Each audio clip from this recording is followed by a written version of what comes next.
À présent, nous allons rappeler un projet précédemment créé, puis y sélectionner une taille, lui ajouter une marge de couture et enfin procéder à l'impression. Pour ce faire, nous sélectionnons un projet antérieur, comme ceci. Les dimensions sont inutiles. Ensuite,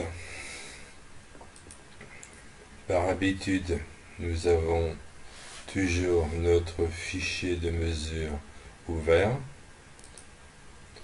Nous rappelons donc le tracé global qui lui va chercher le fichier du plan de coupe s'il a déjà été créé. Voici le plan de coupe. Nous accédons à la liste des tailles qui ont été créées. Nous allons sélectionner une à titre d'exemple, la taille de base. Nous double-cliquons dessus et nous allons lui attribuer une marge de 1 cm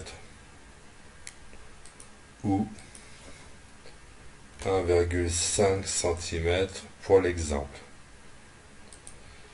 Il ne nous reste plus qu'à procéder à l'impression. Donc par défaut, c'est le format A4 qui est sélectionné. Nous pouvons très bien choisir ou bien des feuilles A3, mais le plus couramment utilisé, c'est le format A4. Et pour simplifier et accélérer l'impression, nous pouvons supprimer ou plutôt décocher les feuilles inutiles. Nous avons ici la mosaïque qui nous permet de sélectionner ou de désélectionner les feuilles inutilisées dans l'impression. Voilà, nous réduisons donc à 4 les feuilles à imprimer. Nous pouvons à présent imprimer.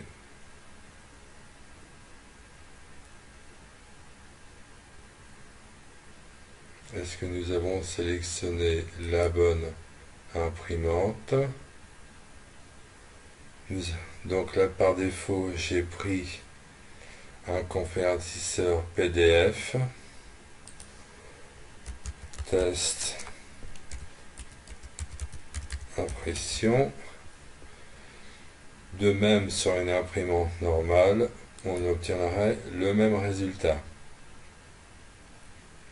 Après avoir créé le fichier PDF correspondant aux 4 feuilles à imprimer, nous allons dans le dossier Mes documents. Nous avons ici le fichier que nous avons précédemment créé.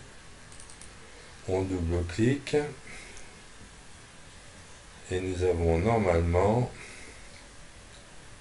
les feuilles,